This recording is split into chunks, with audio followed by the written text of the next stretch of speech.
Hello tout le monde, everybody, ici Cœur de Beurre. Voilà, je viens de déballer ma silhouette Cameo 3. Et regardez, c'est tout ce qu'on a comme mode d'emploi. C'est un peu déroutant. Voilà ce qu'il y a dedans. Il y a un câble USB, le raccordement électrique avec le câble, le petit objet pour découper le vinyle, la lame auto-ajustable et on en reparlera, ne vous inquiétez pas.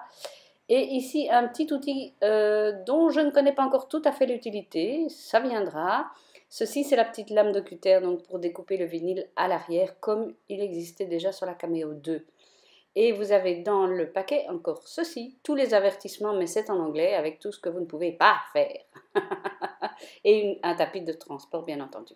Première chose à faire, c'est enlever tous les autocollants verts. Il y en a devant, il y en a derrière. Et là, à droite du petit boîtier, il faudra veiller à enlever la mousse qui y est. Donc, on vous dit d'aller sur Silhouette America Setup, ce que j'ai fait. Cherchez sur Google. Voilà. Et donc, on continue. Voilà. Honnêtement, c'est très, très, très bien expliqué. Là, vous allez devoir enregistrer toutes vos coordonnées. Donc, moi, je me suis connectée puisque j'étais déjà abonnée à Silhouette. Et puis, j'ai complété tout le reste. Voilà, vous allez voir, c'est pas très chinois, hein, vous complétez bien, bien tout. D'ailleurs, je me suis arrêtée là d'enregistrer parce que la suite n'est pas vraiment passionnante. Il suffit de s'enregistrer, c'est vraiment simple. Et de mettre le numéro de série de votre machine. Le numéro de série, vous le trouverez à l'arrière de votre machine. C'est très facile à trouver aussi. Une fois que c'est fait, on va passer à la suite. Vous allez tout simplement suivre les instructions qui sont à l'écran et c'est vraiment pas chinois. Franchement, c'est bien fait. Et puis, vous allez devoir télécharger la mise à jour du firmware, je sais pas comment, firmware, pardon, ce qui est en fait un mini logiciel de la machine, qui va dans la machine. Donc là, vous devez le télécharger. Bon, moi je suis sur Mac, hein, donc évidemment, c'est pas la même chose que pour vous. Vous le téléchargez. Ouais, là j'ai dû attendre qu'il soit téléchargé, donc je vais essayer d'un peu meubler.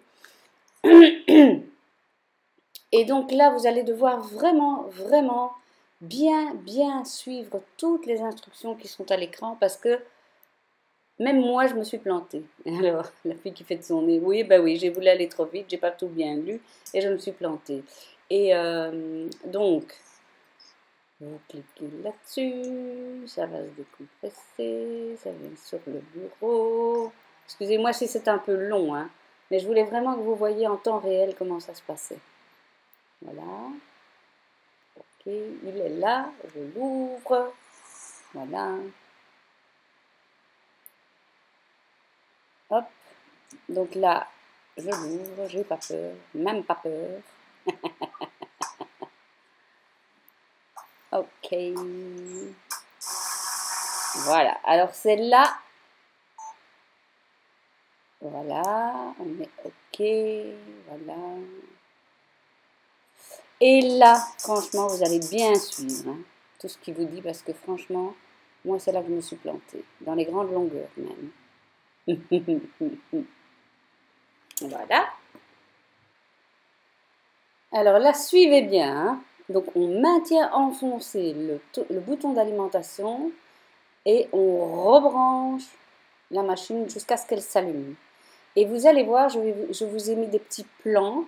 Vous allez voir que l'écran va passer par plusieurs couleurs, d'un bleu clair à un vert clair, puis un vert foncé, et enfin un bleu foncé. Et c'est comme ça que vous saurez que vous êtes arrivé à bon port et que l'installation du firmware, j'ai pas le dire, ce truc-là, ce sera bien passé.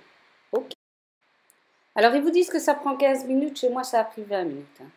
Donc au début l'écran est bleu clair comme ça, à peu près, hein, parce que la caméra ne rend pas toujours. Vert clair, pardon, bleu clair. Et puis ça devient comme ça, vert pomme, et puis ça devient bleu foncé. Alors, c'est pas très foncé à l'écran, mais vous allez voir. C'est plutôt le bleu qui ressemble à l'image qui s'affiche alors sur votre ordinateur. qui dit « ça y est, c'est fait, c'est fini, vous pouvez terminer ».